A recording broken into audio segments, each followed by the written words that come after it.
6:04. Let me call the meeting to order. Oh, great. It's really nice to see everybody. And let's begin with item 2 on the agenda, which is public comment. I see one member of the public on the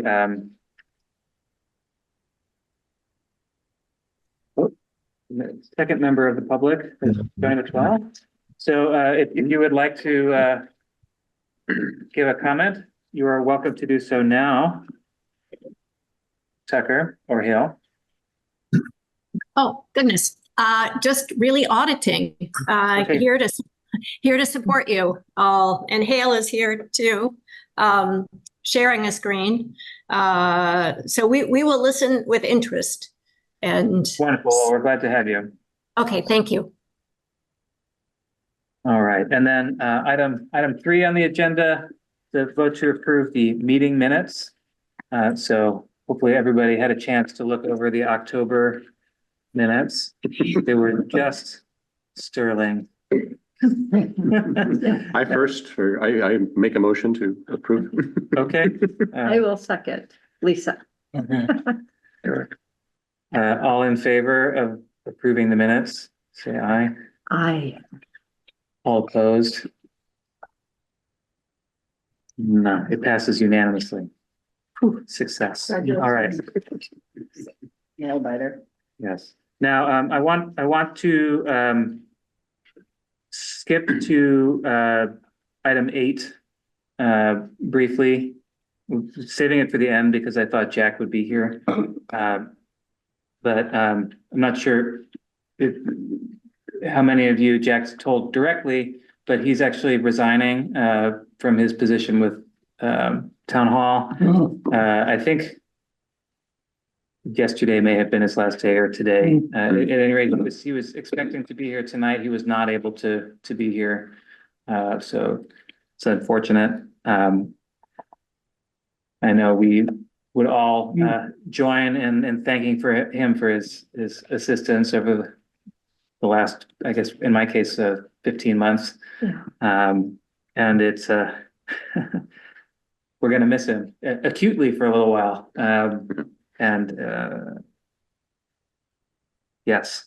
So in the interim, we'll need to be sort of running our own IT at the meetings, and Nick Connors, the assistant town planner, has sort of become the new point of contact for me after some discussion to get agendas posted and the other kind of administrative stuff we need to do. We have some updates to the website that have been pending for a while, so hopefully we can start to get that stuff moving along. But anyway, just wanted to share that change. There's a lot of turnover at Town Hall recently, so hopefully, once they've had a chance to hire for some of the folks that have left, things will start to feel different. Okay. So, we've got some guests here tonight from Clean Energy Solutions. So item 4 on our agenda is to get an update from them on a community microgrid planning project that I think started last year in partnership with Josh Eckert-Lee when he was here as the assistant town planner, right? And is still ongoing, but I had lost the thread of it, and I was interested to sort of understand where the project is, what it is. It may be new to some of you, and I think critically how this committee might be able to help, and why it's relevant to our charge to develop and eventually implement Milton's climate action plan. So let's see. I should probably put some slides up on the screen here, just if I can find them. So the second one that you sent me, is that the one? Yeah. Okay. You can start talking while I do that. Okay, great. Yeah, in the meantime, we can just introduce ourselves too. So I guess I'll kick it off since we're already chatting. My name is Abby Daypre. I'm a project manager with Clean Energy Solutions. Actually, getting involved with this feasibility study was one of my first projects once I became full-time at the job. So it's pretty near and dear to my heart, actually. Yeah, then Dave. Yeah, I'm David Dayton. I'm chairman of Clean Energy Solutions, an engineer by training. My hope is that this project may help advance this committee's super ambitious agenda. That's where we want it to fit, so. And Anna? Yeah, so hi, my name is Hannah Huang. I'm intern and part-time consultant at Clean Energy Solution. And so during the summer, I'm also involved in this project as well. So I think it's gonna be a great opportunity to learn today. So I asked, can I join? Like, so my manager said yes, so. Well, glad to have you. Yeah.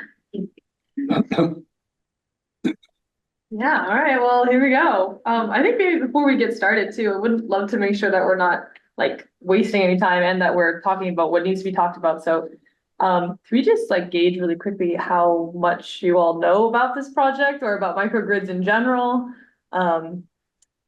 If it's nothing, that's also great. Just say so and we'll start right from the beginning. I'm pretty low on the Yeah. knowledge of this project. All right. I know it's the town hall, police station, and part of the senior housing, Yeah. or great. all the senior housing. Good start. Well, I'm flattered you guys know about it anyways, but of course you do. It's your whole charter, but You want me to do that one? And then you- okay, yeah, sure. No, I do. So this is a picture of everything we might do to a building, a single building. And later on, we want to talk about how we network among buildings. But we have to start with a single building, and what we would do if we did everything, we'd include up from the top right, solar panels, of course. Solar, we fit as much as we can of solar panels. Usually that's limited by roof space and shading and things like that. So we usually try to maximize that. We may put in a generator for longer term outages.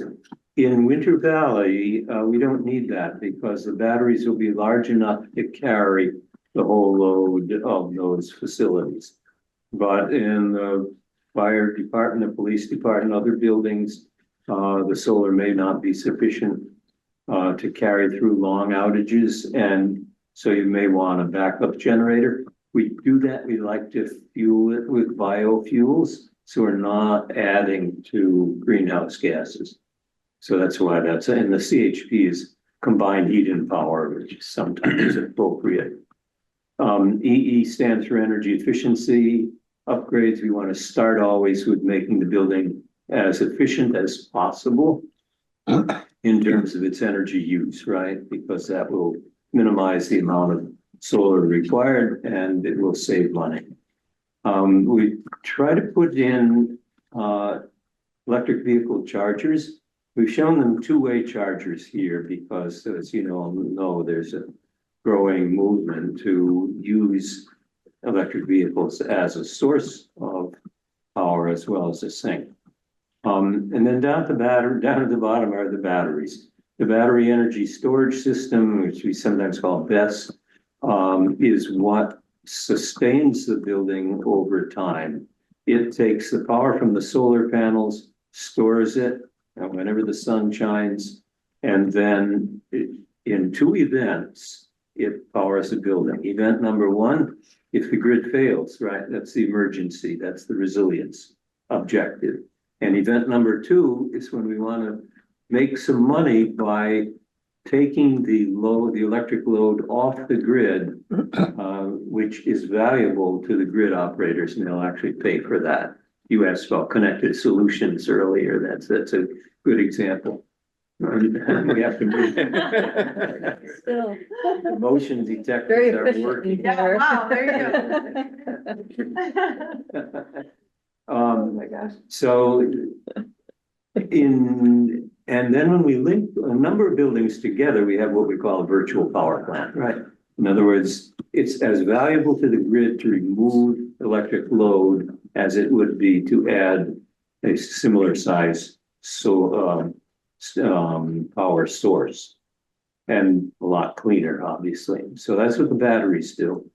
Satellite hotspots are there because we find that in an emergency, people are as distressed by loss of contact with their loved ones as they are with the loss of heat and light and power and refrigeration and the other things that the batteries supply.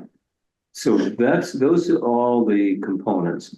Down at the bottom, we've listed some sort of key design features. One is that we put the neighborhood in charge of all of the design decisions. So we start with the folks who are the users and make sure we're satisfying what they want to see. The microgrid without borders is what we talked about, linking buildings together. And the demand side design allows us to add any building anywhere. Cities like that especially. We're not wiring together buildings. We can't string wires from building to building, right? So our networking is wireless. So we have a cloud-based controller, which just means it's on the internet. And it can then throw the switches in every building that is subscribing. So at any one time, if we had 10 buildings of 100 kilowatts, we have a megawatt of electric load. And that controller looks down and says, okay, there's a peak demand coming on the grid in New England. Let's remove our megawatt from the grid and put it on our batteries. And the grid will pay for it in a variety of incentives, environmental credits, wholesale markets, and other payments. And that will make up usually 60 to 80% of the cost of what we're doing. So we will end up, we'll show you in a minute, a sort of an example of financial analysis.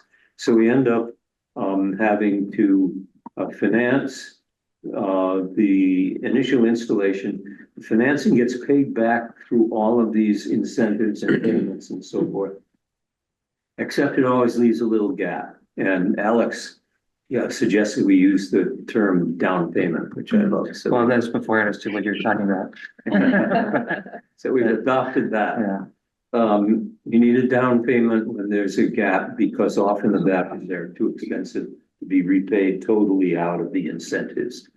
And we're confident about it because we've done it in other places. Chelsea, as we've said, or will say, borrowed $4.5 million from the Bank of America to do the microgrid we designed over there. We raised them a little over $1 million.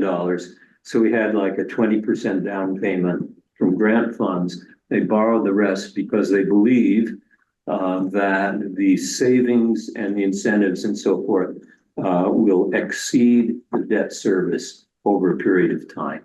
We typically will model that when we do, we'll typically use 10 years. That's the month. So that's the picture. Just a time check. I think we have about 3-4 minutes left. Before you want to get into Q&A. So Yeah, great. Yeah. Let's skip over to the next one then. We'll just Okay. talk. So you already started getting in. Yeah, exactly. We'll talk a little bit more specifically about what was going on exactly here. So this is a design, like Dave mentioned, that we've been implementing, and we're at various stages of implementing in 6 or 7 other cities. But what we did in Milton was we looked specifically at installing the microgrid assets, which usually include at least the solar plus the battery storage at Town Hall, Police Department, and the buildings at Winter Valley. This is kind of a high level of what we looked at, the total kilowatt breakdown of the solar and the battery storage and what it's going to cost. A map that you all need not see since you live here, but it's all in the report. At the end of the day, the project costs just under $2 million totally to provide a system that will, like we mentioned, site as much solar as possible and as much battery storage is as financially feasible while trying to at least provide 3 to 4 hours of resilience at peak demand for each building. A little bit more battery storage at Winter Valley, which is why you see that the cost is so much higher than the rest of the buildings. It's just because Winter Valley has multiple buildings and they have a greater need for battery storage. So we want to talk about what, we think we could do as with your committee and then with us. And there is a lot that could be done. These projects have many, many phases. We're still largely in a planning phase when it comes to this project. And I think there are some big gaps that need to be filled. We would probably recommend beginning, if you were saying, where should we site assets first, beginning with the police department because it has the highest potential for siting solar. They've got that big lawn and they're open for using their parking lot for canopy solar as well as a little roof space. So its payback is the most manageable. And it also sets the stage for being able to transfer some of the credits that that project will earn kind of towards the development of the rest of the buildings. Not to mention resilience at a police department is critical. So that might be kind of the place to go. Although we are currently scoping and doing a pilot project at Winter Valley under a separate grant, which we didn't include in this presentation, we could talk about later. I think the other key step that we would want to talk about would just be funding this project in general. SESI has a lot of experience raising grants and matching funds to kind of fill the resilience gap. But there then is this need for some kind of debt financing. For the city of Chelsea, like we mentioned, it was a loan through the Bank of America, but some other towns, it is efficient. We will not lose even a moment. It should have been a standing presentation.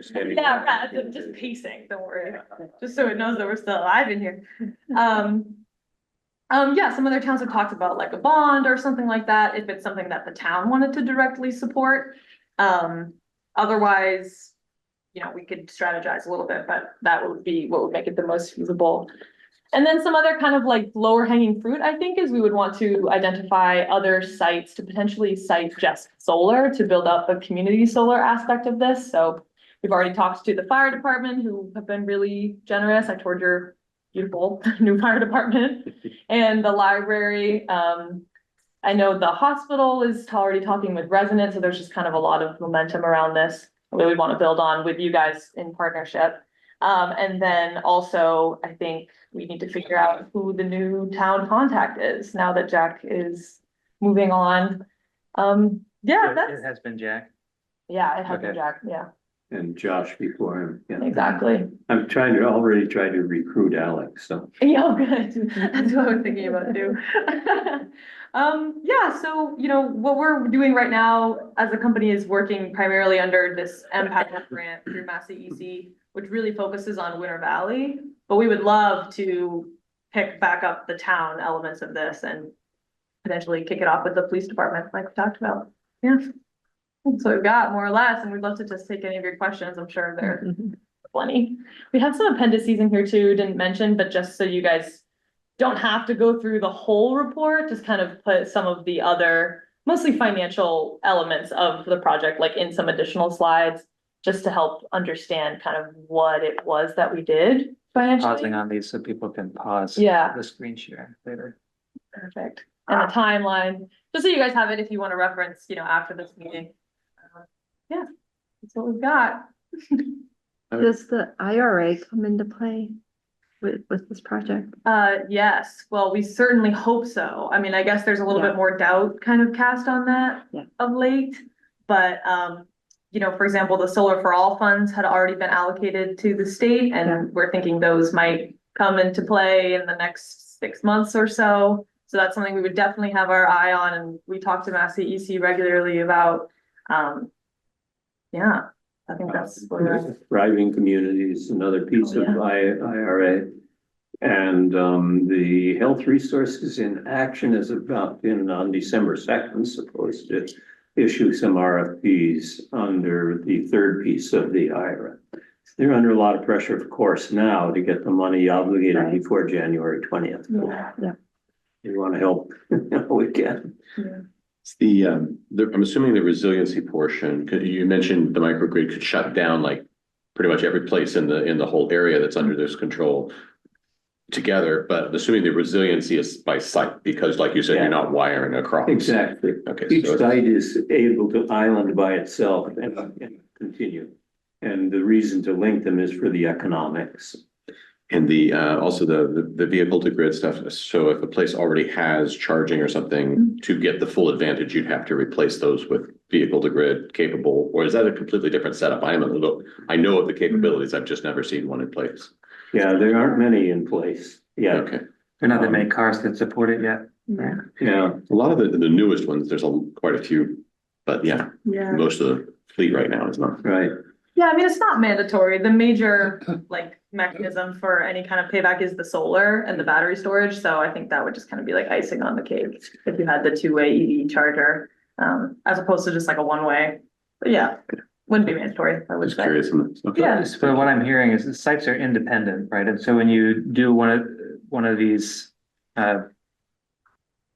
resilience retrofits for a private property like Winter Valley, they can just do that, right?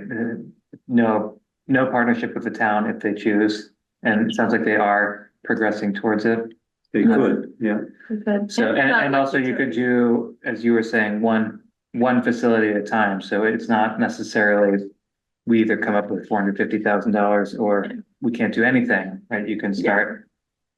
And private facilities could also do this. Like we have 2 churches here that are very interested in. Yeah. Yeah, absolutely. And when they do it, they could participate in community solar, right? Which allows them to allocate part of their production to low income folks. Right. So that would be a source of savings to the people in Winter Valley. Yeah. And so you talked a bit about the stakeholders that you've partnered with already. Like how much energy is there with the different folks you've talked to actually move forward? In the town? Yeah. Yeah, varies a lot from place to place. Winter Valley, I'd say it's 100% in. We're going to intend that we're going to do some tests later this spring to show that we can provide resilience to individual apartments, which hasn't been done in many places. I assume that you folks are, a couple of the buildings here would be enthusiastic. And Abby and Vanessa, right, interviewed a bunch of building owners in the town that had interest. That's true, but I do think there has been like, there was a little bit of kind of resistance starting to happen, I think, when we were looking at some of the community solar sites. Like we tried to look at the Council on Aging, for example, and that kind of looked like not so much. And so the momentum slowed, I think, for a little while. And then now, with Jack stepping down, it's sort of, I'm a little bit concerned. I would want to like make sure that we kind of keep having these conversations. Is it me? Is it personal? Yeah. That's the sweet stuff. Definitely more of that into the room. Yeah. All right, so yeah. So yeah, I think, it's always helpful for us to not have to like cold contact people is what I would say, just kind of from our experience. Like if we can have some kind of handoff, it's always the best way to reach out to building owners.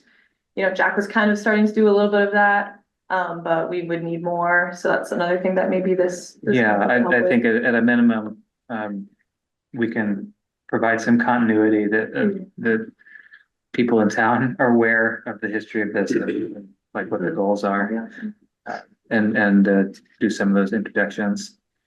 Yeah, one of the things that when I first heard about this that popped into my mind was cooling centers.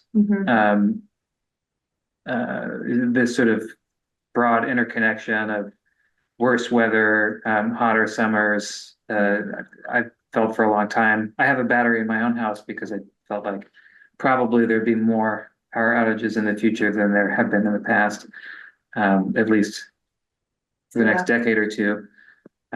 So this is definitely within our purview to think about, preparedness for the sort of intersection of a heat wave with an extended power outage. Yeah. And so I know that I think the model you've costed out here is just you said 3 to 5 hours, right? So that's, Yeah. so based on historical outages, but if we wanted,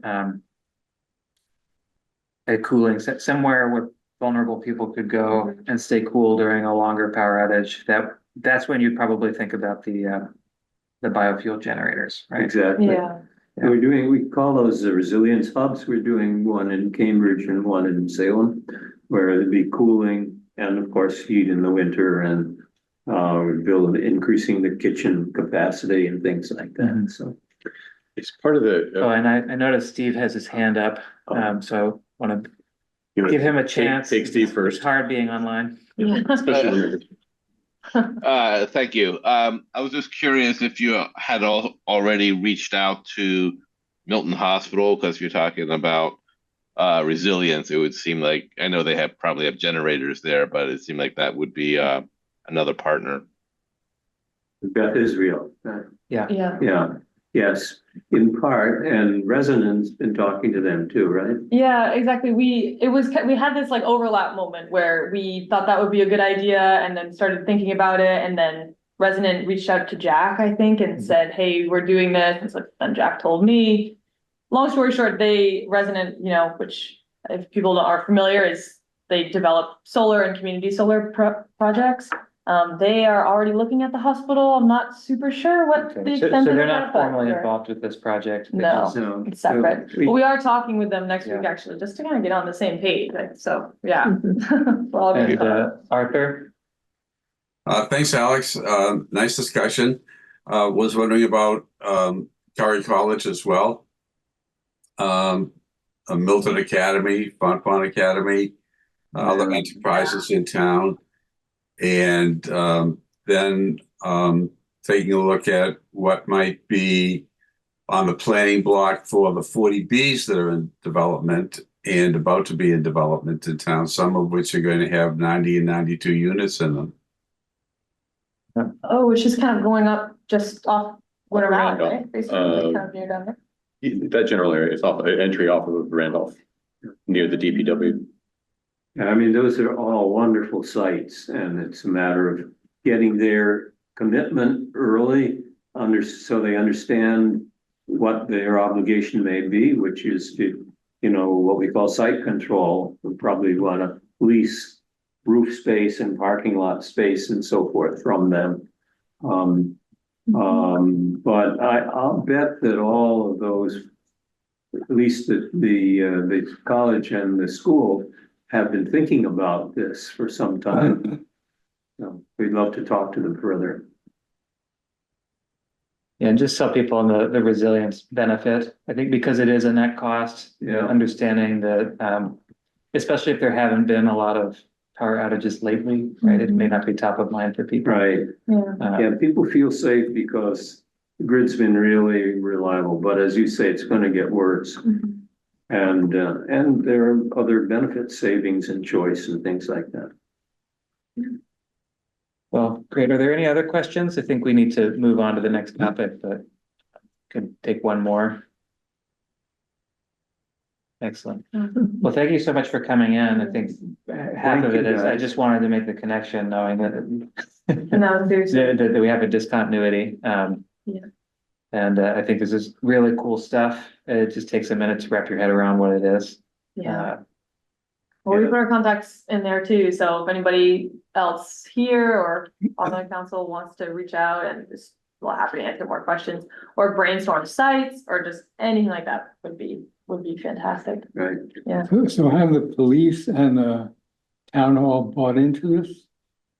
Well, in the sense that they were interested in doing an audit and, to participating in the feasibility study, but since the study has happened, there haven't really been many next steps that have been taken, like I on see. actually funding and citing those projects. So, yeah, we would need to kick the. Is there I imagine these numbers will get stale. Is there like a Oh, yeah. cutoff, Mhm. or is it just every day you wait, they get a little older? They'll evolve, Yeah. right? And as we add capability and add buildings, we can update the numbers. Yeah. So, Arthur? I was just wondering, since we have a centralized facility consolidation structure in the town. If you'd been speaking with its director, Tom McCarthy. Jack had been trying to set up a meeting between me and John, and something happened and it kind of was just taking a while. I'm not like 100% sure, but we were definitely interested. It just kind of never really came to fruition. I'm not really sure what went on in the background. Yeah. Rather than going piece by piece by piece, maybe starting Well, with that the was really great. director of consolidated facilities. Yeah, That sounds like a next step. totally. Good, thanks. All right. You're welcome. Well, thank you so much for coming in, and Thank you, guys. you're welcome to stay, and you're also welcome to not stay. We're not gonna. Drive safe. Very I nice meeting do you. love Thank you. local government, but no, I'm gonna try and get back on the road. Well, stay dry. But thank you all for being part of this council. I mean, it's super impressive that you take your time to do this, so. Thank you. So great. And especially in our brand new meeting rooms. Yeah, that's That are very, very energy efficient. No, it is. Although I was getting the feeling it doesn't want us here. I was You talking just have to to the fire move the department, it was like a tables back a dream. I've few never seen a building more ready for solar, honestly. Yeah. All right. Good luck, guys. Thank you. Thank you all. Cheer you up. All right, Thank so you. now we can move on to topic 5, which is the discussion of social marketing outreach. So I know both Lisa and Ron had some thoughts they wanted to share on this. I'm gonna share my screen again, try to get. Actually, let me stop sharing my screen while I find your slides and you can start talking. Sure. So, social media is a huge tool for any organization to use. And I think it's one we should start using. So the first thing I did was ask if the town had a social media policy, and they do. And there's a link to it here, and you can easily Google Town of Milton social media policy. It's more about don't use social media for like town assets, town computers to do your own social media.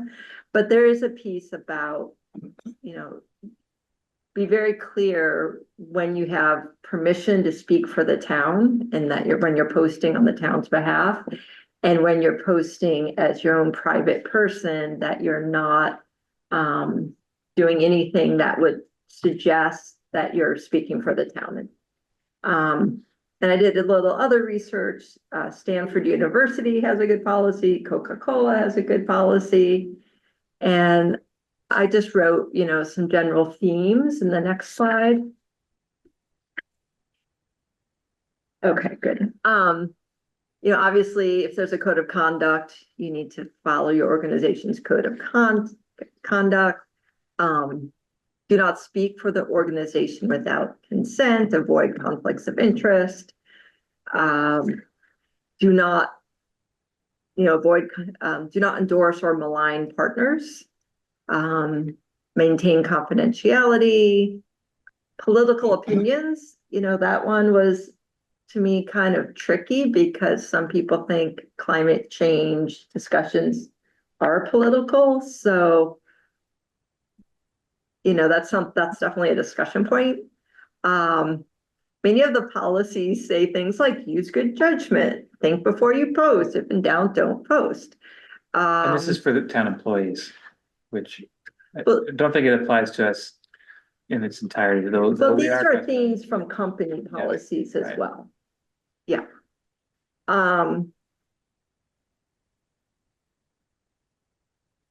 So let's see. Oh, yeah, they say it's a good idea to have a statement that says, even though you're maybe posting on, one of the Milton Facebook pages and you're known for being on this committee, you could always have a little blurb that says like, these are my own opinions. They don't represent the organization. If we were to have some kind of website or we were posting and people could comment, those comments should be moderated. Which is an argument for not having a comment section. Yeah. All right, next slide. So here, are some points we could discuss. how we might use social media to publicize our work, assist in identifying stakeholders, gathering feedback, building support. And then, I go on with some other ones here, but I think we could, open it up for discussion. And I guess one of the things that I was thinking about was, like right now, the fires in the Blue Hills, there's a lot of discussion. Everyone's posting and wanting updates. And as a committee, could something like that be an opportunity to say, well, look, here's this fire. Did you know there's a committee that's looking at fires in the town and how, we want to be prepared for changes in climate? So I guess that's like my first thought, like as a private citizen, do you think as members of the committee, we could just say, hey, there's this committee, post the website? I think yes. Yeah. It's a discussion, so. So I have a few questions if that's okay, right? Yeah. This And is a Ron, did you have, discussion. I know you had indicated interest in speaking to this, so I want to give you a chance before we go into. open Maybe you discussion. should finish this discussion and then I can talk about social marketing, which is a little different. Okay, so that's more of a change of topic, so Yeah. go for it. Do you have an idea of the primary platform that you would want to use, a website or other? So, I mean, I don't. Okay. I know the ones I use, but I can I use share, the ones people my age use. I can share some things I've learned from trying to engage in social media as Sustainable Milton, which I think is not wholly dissimilar from this, except Yeah. it doesn't have the kind of publicly endorsed status. But I think a lot of the same principles apply, which is, I think it's one of the best ways to reach a large audience. We're not going to reach everybody, but there are a lot of people on social media, getting their news about goings on in town. Yeah. And so I think we should be visible there. And it's a great way to raise awareness of what we're doing and, like you said, attract stakeholders. But it's very easy to do it in ways that are worse than doing nothing. And so in particular, it's not a place to get into arguments with people about what's true or, whose positions are wiser, smarter, more accurate. That's a losing battle, right? So I think when I engage on social media for Sustainable Milton, I try to show up with a useful nugget of information. If somebody then contradicts it, I don't respond, and unless there's a constructive discussion to be had. Sometimes they contradict it in a way that teaches me something, and then I will respond, right? So I think maintaining a positive tone. Yeah. I don't think that being a member of this committee constrains your ability to participate in those forums as a citizen, just like you could before. But I would recommend not implying or stating that your position represents this committee or mentioning the committee unless it's, normally when we want to say something on behalf of, say, Sustainable Milton, we have a board vote to say, Right. This is going to be our position. And then I would go out into a different forum and say, Sustainable Milton says blah. But until I've had that board vote, I don't do it. Yeah. So I think it would be the same here. You got two people. Yeah. Reagan?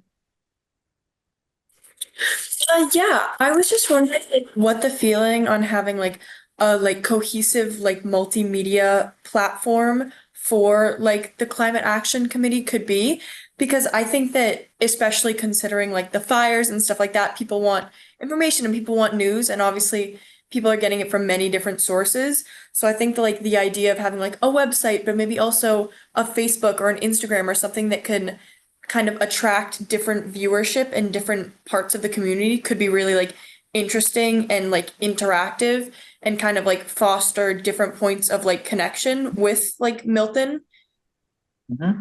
I think that would be great.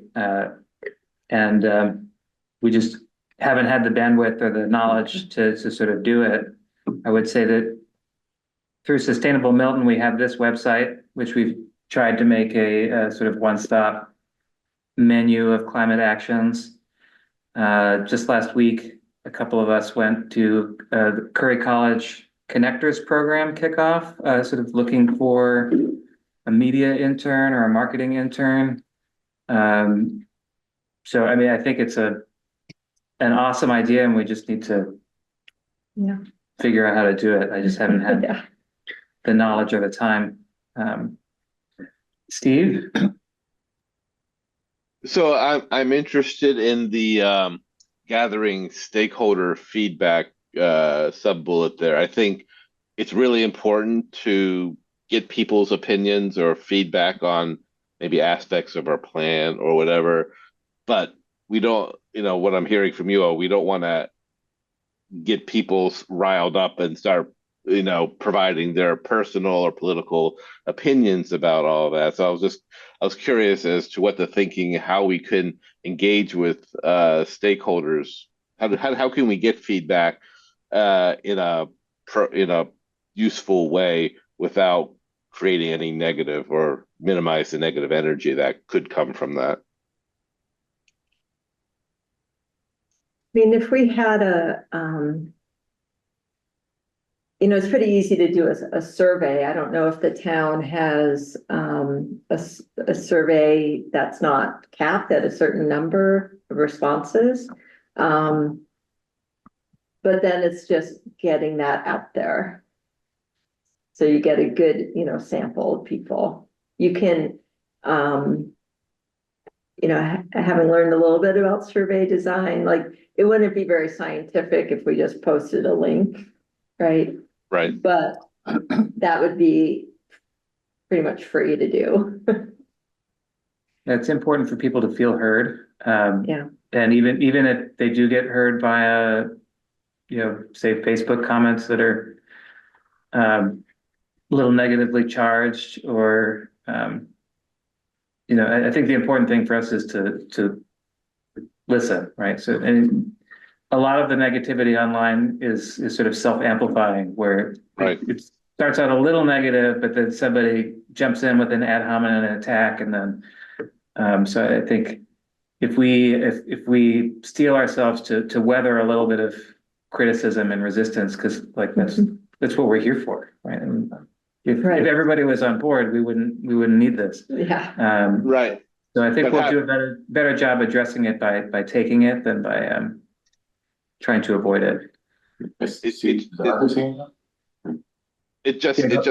that the doing it asynchronously, where if you try to get a representative sample or a sample of people from the town, and then present that information, and maybe from that, rather than having just sort of a board where people can just sort of post, and that's where you start getting that spin up and amplification. Yeah, I agree. I think it's kind of a both and thing. Arthur?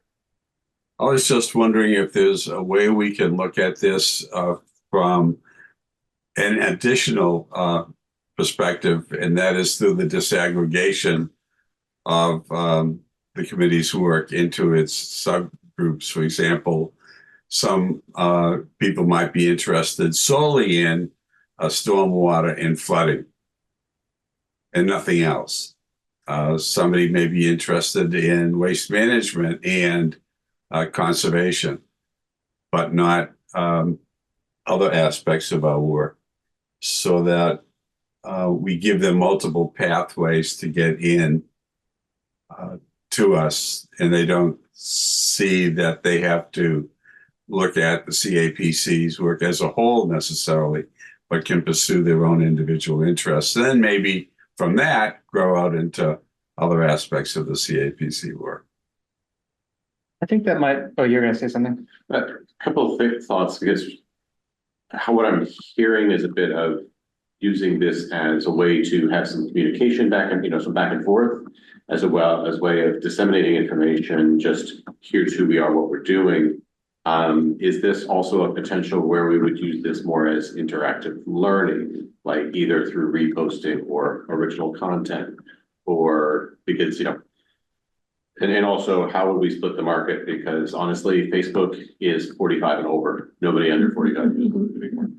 And, probably I'll volunteer. I have a TikTok account, but I've watched it twice, so I'm guessing I'm one of maybe 2 in the room who has that. Well, This is why I was at Curry looking for a midterm. yeah. So how do we get, there's also the idea that we have to potentially put material on 3 or 4 different platforms. So knowing we're an all volunteer. It sounds overwhelming. Yeah. And I think we don't want to let the perfect be the enemy of the good, right? Yeah. I think, Yeah. I really appreciate your point on disaggregating, Arthur. I've definitely felt from the beginning, like climate action plan is so breathtakingly broad that nobody wants to talk about it, right? But if you start sort of cultivating a reputation as an expert on stormwater issues in town by posting on Facebook, like adding something valuable to discussions that touch on that, or we're in a drought, we just had a wildfire. Adding something valuable to those discussions, and then taking the opportunity, like Lisa said, to direct people back to the sort of, if we were to get a wildfire and drought page up, we've got this Sustainable Milton Action website that we can add to. We can create new ones. I've had some trouble getting the content on the town webpage updated lately. Hopefully, with sort of the staffing changes, that'll become a lot more easy. So it's really just a matter of like, I hope we come out of this conversation feeling, as the working group, sort of empowered to start cultivating some public presence. And do it mindfully, and don't start making enemies gratuitously, but like, Yeah. we do need to get out there and have visibility. Something, as I've done my research on transportation and I'm representing schools, I'd really like to, hear from parents and caregivers, like what goes into your decision on how your kids get to and from. And I'd like to just put that out there on the different like Facebook pages, because those parents might be on Facebook, right? And just very casually, just hearing people's discussions. But I wasn't sure if I was allowed to do that, because that's really representing the town by asking that question, I think, because I'm on this committee and I want to get this feedback. So that's the thing. I was trying to get a sense of what's okay. Are there any other town committees or boards that have Facebook pages? I'm just trying to. The school building committee has School one. building, right. The only committee that I know of that has a explicit stay out of the fray on social media policy is the warrant committee. And that's a little controversial even. So I don't think it would be out of the norm. I think people are generally mindful and try not to be the fighter in chief in those threads. Reagan, did you want to say something?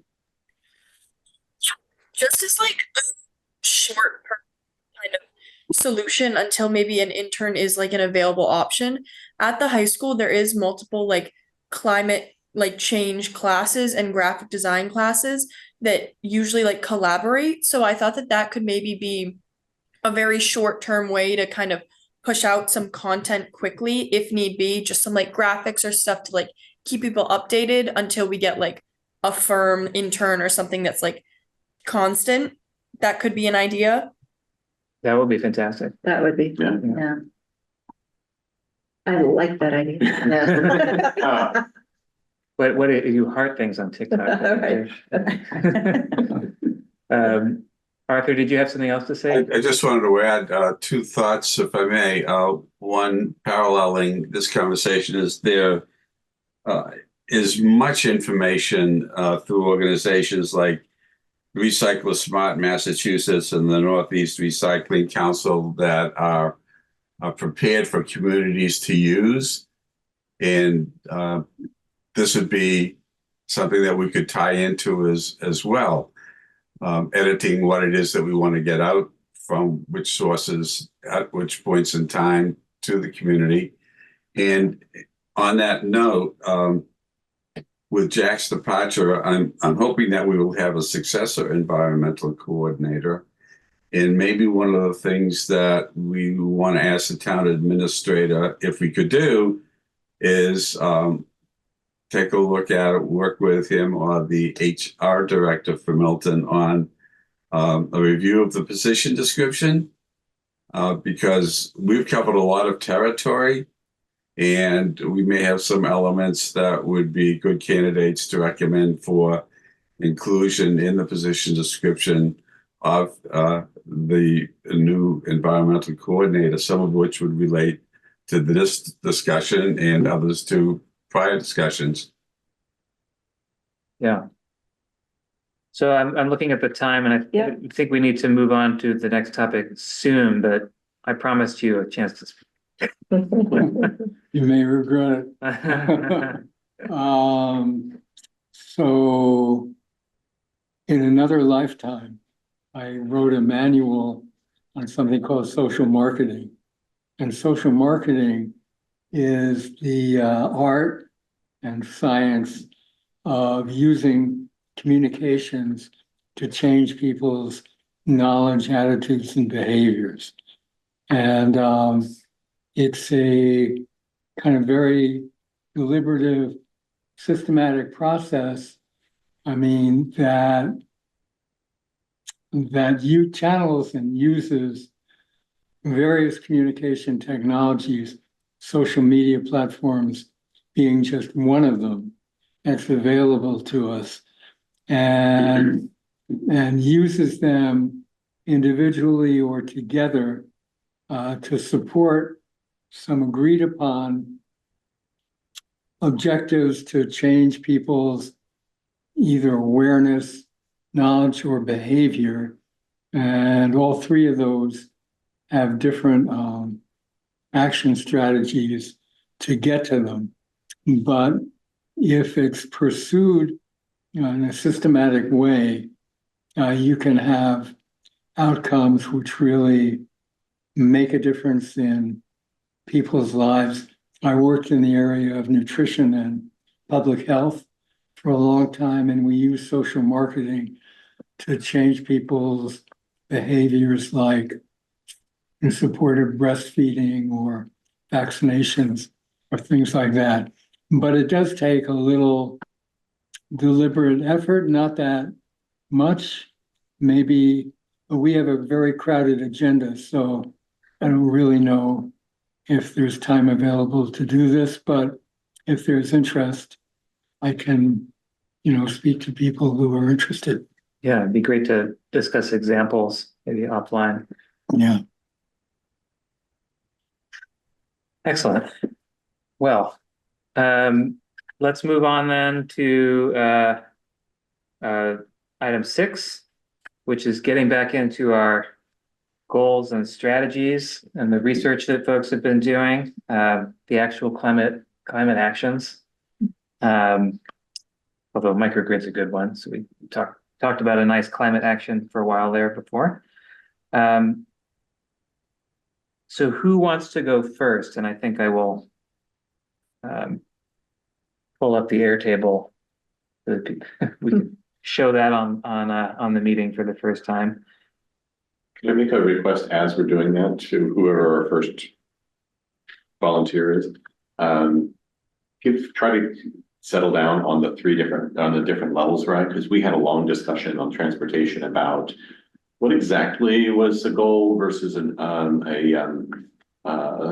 strategy. And so we kind of kept going back and forth on how to lay this out. So as we go through this, it'd be good to say, this is a really good goal. This is a really good strategy. This is neither. Yeah. It'd be very helpful for all of us. I got the sense that the transportation group has done a lot of work, and I know the droughts and wildfires folks had stuff to share. Might have been doing too much work lately. And rather than trying to get to everybody, I know I don't have a lot to update you on from buildings. So I think having 2 to 3 groups share rather than try to get to everybody, I think. All right, we'll go. All right, Yeah, you're gonna throw us in the So, middle. transportation. all right. Be kind, be gentle. Yeah, so we kept going, like, back and forth on these definitions, and I think when we think about what our main goals are, we have like a goal concerning alternative fuels, electrification.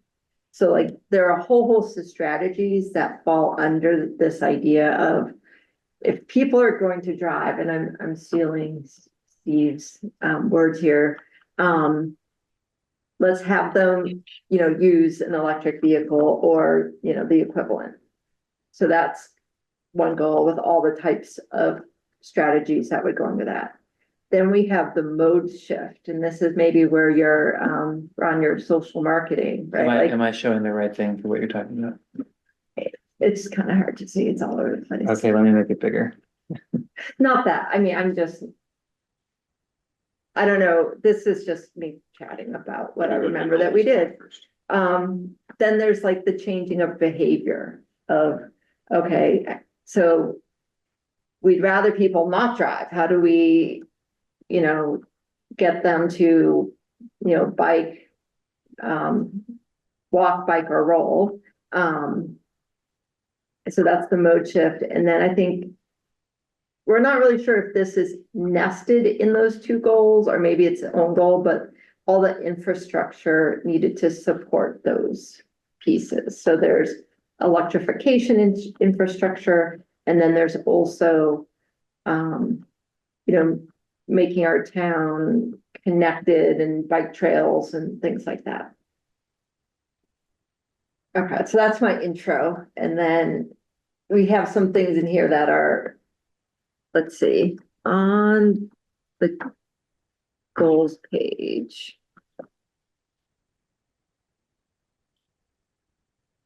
I think the big overall goal is to reduce greenhouse gas emissions by 86% by 50. That was the first one. Yeah. Entered in, so it's towards the bottom. Yeah. And then you'll see the things in like little dashes under there. We might move those to strategies. Yeah, your view is bringing things up backwards from what we were doing. Use this, you write goals by group. And then. Oh, did you add some stuff? Hey. Some stuff. Switch, scroll until you see transportation. Hey, nice. Thank And then you. it's in the right order. Oh, yeah, sorry. That teamwork. Okay. Is that right? Yeah, that has Okay. the what she's talking about. Hey, this makes more sense. So for instance. There you go. like shoot, Here, hang you on. go. You Yeah. go, because you spent a lot of time working on that. Yeah, we've kept, so like the greenhouse gas emissions by 86%, all of a sudden you can take pretty much almost everything we talk about and put it under there. Because you ride a bike, you reduce greenhouse gas emissions. You drive an EV, it reduces the greenhouse gas emissions. So this was our discussion that then became, well, is riding a bike a strategy? Or is that somehow we make it a different goal? So this was part of the back and forth, and in the dashes, we're starting to think, well, anything that became a dash would move over to the strategy page. Then we realized we were going to do a lot of movement back and forth and potentially make a mess of things. So we didn't go any further.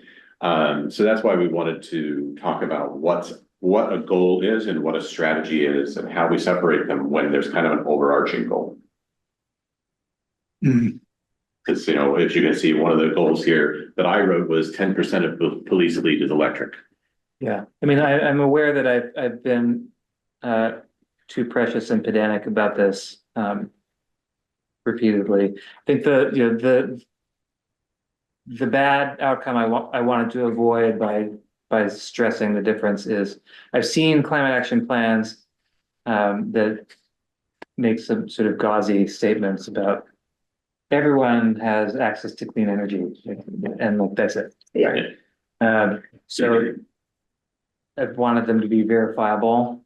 So that, a goal is like an outcome. You could say, did this happen or did it not? It's true. It's a little, when you get beyond the overarching goal, you're kind of implying a strategy, saying that one strategy is to shift travel from fossil fuel vehicles to bikes as opposed to EVs, right? So setting a goal that X miles will be traveled on bikes is also kind of a strategy. But I think because you've got the 10% of the police fleet is electric, like that's a goal to me. So even though would be potentially nested under the overall greenhouse gas emissions, you would potentially, maybe we leave the greenhouse gas ones sitting at the state level. And then we start to put our goals as how they are versus restating a lot of the state goals. Organizing is always going to be hard. And I just think my main goal was that it not be fuzzy to the point of being not actionable. And you've already dealt with that. So, okay. Lisa, do you want to just kind of go through them and then we can kind of say good, bad, to indifference through the team? What would you like to do? Yeah, let's see. I was looking at row 19 there as possibly another kind of overreaching goal because it has this idea of, mode shift in the adoption and it has some numbers there. Mhm. I'm not quite sure though, we can put numbers, but like, how do we measure like how many people are riding their bikes? Well, first you have to set the goal before you figure out how to measure it. Yeah. Right? Yeah. That was from the state plans, if I recall. Yeah, some of these we grabbed from other plans too. I don't know if we want to discuss all of these because we have a lot here and then there's a lot on the strategies. Yeah, I don't think we have time to transportation. discuss them all. Yeah. But it's nice to see. I think row 22 here reads like a strategy when you start saying we're going to run programs.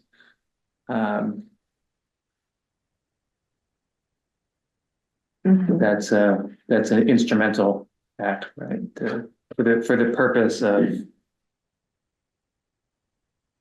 measurable changes in how people get around. I have a question. Does your group intend to produce some kind of short written report about this? Well, I mean, that's the plan, right? Oh, okay. I mean, that's what the climate action plan is. Yeah, So, but yes, yeah, it does need to be summarized. Yeah.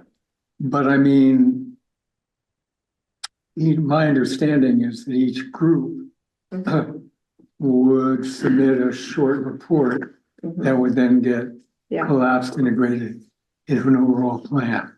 And so one of the questions Alex and I have been going back and forth on this is what format should we use for the working group reports? Yeah. And yeah. So we were going to talk about that in the context of this topic. So if you want to just switch, I can pull it up. I introduced this Airtable because I was having such a hard time coming up with a complete list while simultaneously trying to organize it into a coherent document that I wanted to abandon that. I don't think the transportation and building plans are going to be short, unfortunately. Like it's just, they can't be. Yeah. We will need executive summaries that are not complete. Yeah. But I also don't think we've done our job if we take the greatest hits and leave everything else out. Finding your, I know how to get to it. Here we go.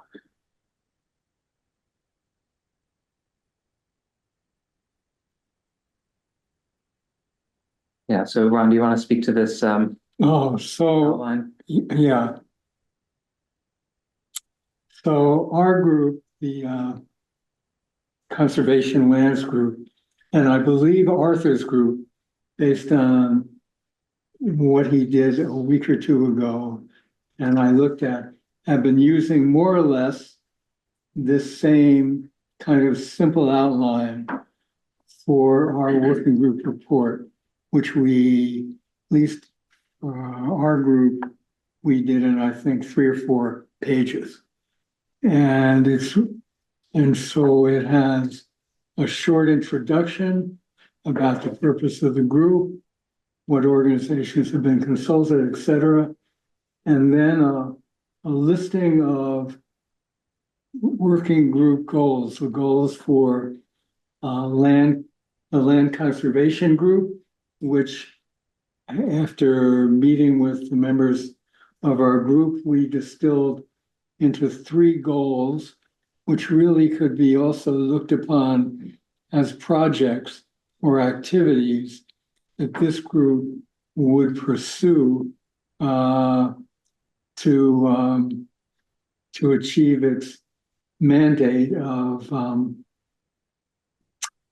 contributing to conservation land and climate change mitigation in Milton.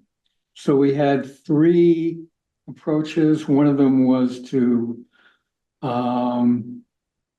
look at the land that abuts the Neponset River and the Blue Hills, and do an estimate of what the impact of that would be on private property, and advise the town and the members of the town on what the responsibilities of property owners abutting those properties would be. So that's like one little project. There are 2 more. I won't go into them. But then following this outline, section 3 is like an approach, or you could use the word strategy, of how we reach each of those goals. So section 3 really has 3 mini sections based on our approach for reaching the 3 goals. And then at the end of each of the components in section 3, for each of the mini goals, we have an estimate of what the 2-year outcomes of doing this work would be, so we can demonstrate that we can, within a relatively short period of time, achieve good, measurable, ideally quantifiable, but at least qualitative result. And then we have an annex where we link each of our 3 goals with the MES state goals and other goals that the state is working on, that if we do our 3 little projects, will contribute to achieving those goals. So it's kind of intended to be short and easily followed, and not too complicated. Yeah, and one thing I like about this is that, this committee has been working for over a year, 18 months, and has struggled to pull together a sort of first draft that's shareable, right? And that's fine. It's hard, right? I added for comparison the kind of topical chapter outline that the committee drafted towards the beginning of last year, right? And this is actually something that I put in an appendix to our latest progress report to the select board. 150%. I can make this a little bigger, yes. And so I just wanted to include this for reference, because probably most of you haven't seen it. And then I think also kind of highlight some of the decisions that Ron has made that I think will be helpful in getting us to a place where we have. No, I don't think having a pithy executive summary and only that is like an endpoint, but it's the most important thing, right? Because we need a complete plan. The number of people who are going to read the whole thing is vanishingly small, right? So we need that entry point of what is this all about? What are we even talking about? And I think that the outline that Ron is proposing feels a lot more achievable to me in the near term than some of the things we were saying we would do here, like having short, medium, and long-term goals all laid out. like, I think we want to get here.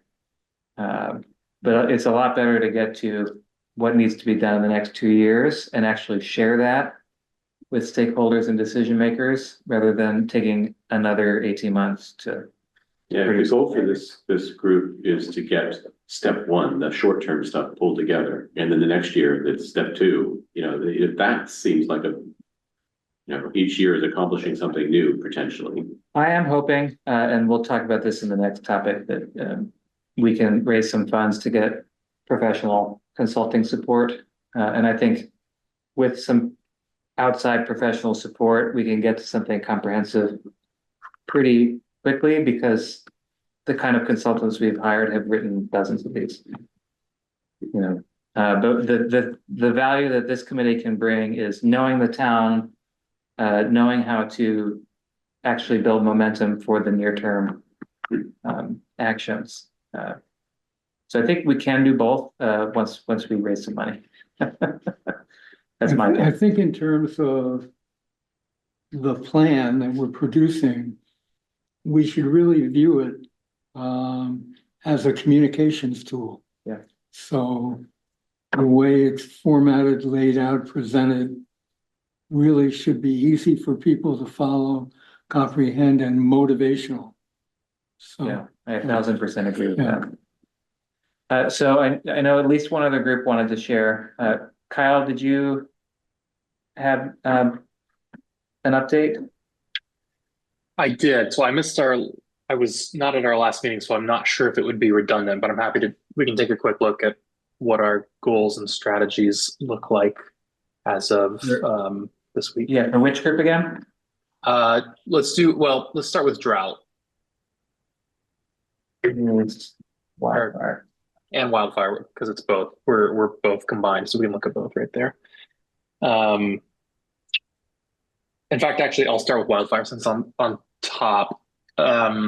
So both the goals have a bit of a preamble, but they ultimately aim at something fairly concrete. To create a community wildlife protection plan, we've looked at a couple of examples for Cape Ann, Gloucester, and also Martha's Vineyard. The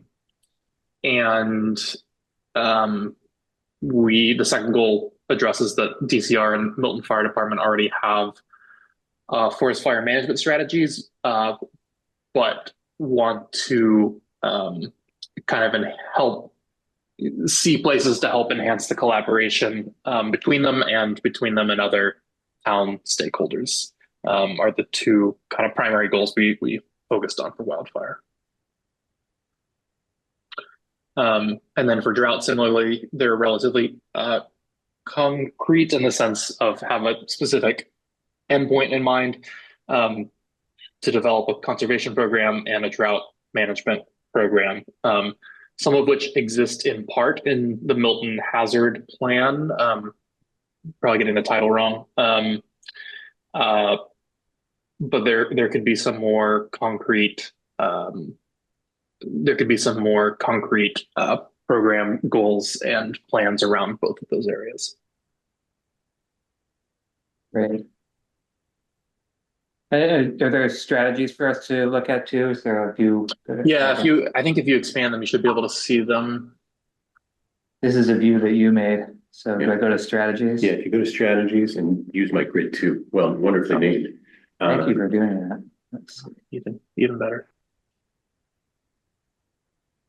Uh-oh. What? Oh, there they are. Yeah. Okay. You can wrap the text maybe. How do I do that? Well, you actually have to go to the height,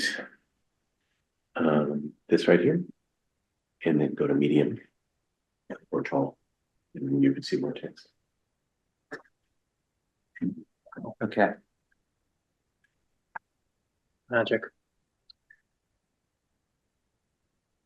So most of the strategies are kind of specific areas that, in terms of wildfire, specific areas that a plan would hope to address, both long-term and kind of discrete things, such as a more long-term thing is processes for data collection and information dissemination, and then also creating better communication structures around wildfire, as we've been talking about and seen the past week. And then some more specifics of what of some other things the plan might include. I think some of these strategies could be cleaned up to be to make it clear what they were are referring to, but all of them kind of tie back to creating a wildfire plan, basically, for the town. Do we know if these are gaps? Like, we know that we don't have one? That I believe we don't. Fiona, I don't know if you're. Yeah, she I might can know more jump than I do. in. Yeah. Okay. I'll jump in really quick. I've been helping Kyle and Matt on wildfire and drought. Yeah, we met with Chief Madden and Karen at the DCR, who is the fire warden for our area. And Milton does not have its own sort of community wildfire protection plan. And that was something that they were both really interested in supporting. And so that they sort of saw that as a really natural place for collaboration between us and both of them. But I also just wanted to say that I think, as you can tell, we also were struggling a bit with the goals versus strategies, I think, as the other groups. And so this conversation has been definitely really helpful for me in clarifying that, but also the sort of structure of Ron and the conservation team's document, I think, would be really great for us moving forward. It was something we were talking about as a subgroup, sort of our next steps, and building out a document that looked sort of like that, I think, would be more natural, I think, for us than we were just like having a really hard time sort of trying to distinguish between strategies, goals, in trying to think about this all together. So yeah, I think the goals framework is more obvious when you're talking about primarily thinking about the emissions reductions categories.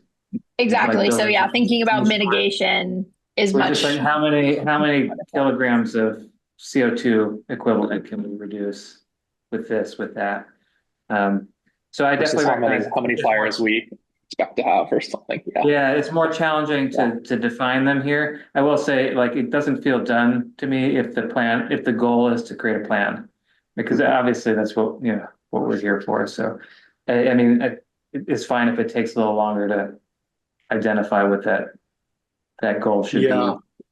I think what we struggled and went back and forth on was whether we even had the expertise to define in more detail what a specific plan would be. So like, is the goal to hire someone to help us develop that more specific plan? Or is the goal to develop a specific plan, or at least the outline of it?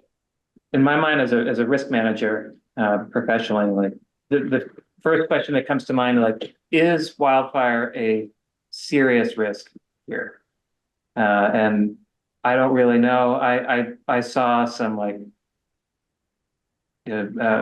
climate risk data products online 2 years ago that said low risk in Milton. I was like, fine, good, I won't worry about that. And then when there have been wildfires in the Blue Hills near my house, I go, well, they burn the underbrush. They don't seem to catch the trees on fire. So I feel like it's not going to spread to my house. And am I right or am I wrong? Because if I'm right, then this is not something that we should maybe prioritize. If I'm wrong, then we need to learn that quickly. Right? And so I think, having seen a pretty big fire, pretty close to structures for the first time, I think we're all feeling like, hey, it feels like we should know more about this than we do, right? Yeah. That would be my priority, just to really understand the risk. I was just going to say that what our group did, one of our projects is to develop a plan, but we didn't stop there. We suggested ways in which the development of the plan itself could be done, how that could come about. And then we also added what the outcomes would be once the plan was achieved. So those two elements, I think, give it more of a realistic flavor than just saying we're going to develop a plan. Mhm. Yeah, and then maybe that would help us in some ways, like switch that strategy that on line 29, where we outline kind of what a plan would include. Maybe in some ways that's the goal, and the strategy is the creation of the plan to address those kind of 5 areas, something like that. Yeah, and then what the plan would do once it was in place. So I have a hard stop at 7:30, or I can go a little over, but my computer is also about to die, so it's all pointing towards let's move on to the final topic, unless there's any. Do you wanna? Oh, is that a USB-C? Yeah. Yeah. What, you want to make another comment? I have a very quick update, if that's okay. Oh, great. Yes, please. For the heat wave plan, I met with Deputy Mark Alba, Lieutenant Tom Wilson, and Patty Mandeville, who's the Elder Affairs Officer at Milton Police Department today, and we had a nice conversation. They're in the middle of transitioning on who's going to be managing the or be the director for the emergency management group in Milton, but they have a meeting, which some of you may be interested in, where they have law enforcement, Beth Israel, the Council on Aging, and the fire department all come together for an emergency management meeting. They're going to invite me to the next one that they have. They aren't sure when it is, but I can let others know when that comes up. I think it will be a really great meeting to be part of. And a quick note that I found out the Milton Public Library is a designated cooling center and is the only cooling center that is designated in Milton. What kind of center? A cooling Cooling center. center. Oh, cool. Cooling. So how many people can it accommodate? Yeah. Great question. I can follow up with that. They, I can ask them. And do they have a generator? Yes. Cool. Well, that's nice to know. Yes. So I'll keep people posted on when that like big emergency management meeting is. Fantastic. Okay, thank you so much. And so the last topic, I just wanted to spend a few minutes talking about grant funding opportunities. And as I was sort of hinting earlier, we've been, some of us have been working at this for over a year. Some of us are newer to it. I think we're all feeling the difficulty of doing this scope of research and then gathering it together, not just in a coherent document, but one that serves as a communication tool and that actually changes behaviors.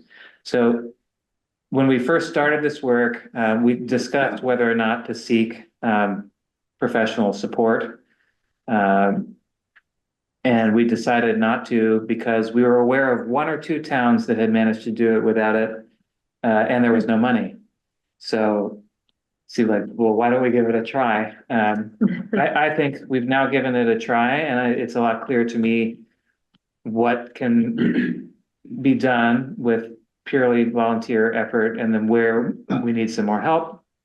Like I was saying, I think that professional support to facilitate a robust public engagement process, do some of that, just provide the, paid hours of doing outreach, preparing messaging, hosting meetings. It's going to be hard for us to do that as an all volunteer group. And towns that have climate action plans predominantly worked with consultants to do it. And they raised grant funds to get that done. So I did a little research over the last few weeks, reaching out on lists that I'm a part of to see what grant programs folks have used. And there's a couple grants coming up that I hope we can organize to apply for. The typical contract sizes for developing a climate action plan are $50,000. Like, they all seem to be exactly $50,000. There must be something about this ecosystem that encourages that. So the one I'm most urgently interested in is the MAPC Technical Assistance Program. It's a funding program that enables and assists cities and towns in implementing projects that are beneficial to the community. I reached out to their liaison, and climate action plan development is definitely, fits in their scope. Although, it's mostly used for more like infrastructure projects. But it fits into their selection criteria. It strengthens the application if you find a community to partner with in these applications, and a lot of grants have that feature. So I've also started, I've gotten to know my counterpart in Canton. And there's a potential to, partner there. And I think folks on town staff have done some preliminary outreach to Randolph as well. So it's just something for us to think about. I sent an email around to a few of you trying to avoid a quorum, sharing the grant application and asking for help. If you didn't get that email and you want it, ask me and I'll send it to you. I'm going to try to set up time with Nick Connors next week to sort of start laying out who needs to do what in order to get this application submitted by December 13th. But then it's just a 6-page form. Like I fill those out all the time. So then there are two more that are commonly used, but are not like open right now. EEA planning grants, the Executive Office of Environmental Affairs is another one. Canton used this to fund their climate action plan. We're currently disadvantaged due to our MBTA status. It's on that list of 13 grant programs that we're explicitly taking that compliance into consideration.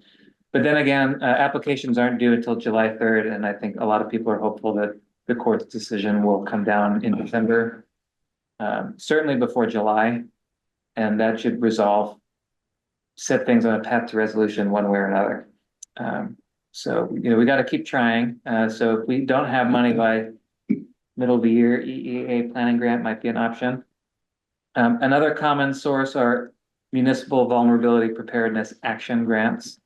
I didn't look into this as much because it's also on the list of things we're in the doghouse for, and it seems like we've missed the application cycle for 2026, although I'm not 100% certain.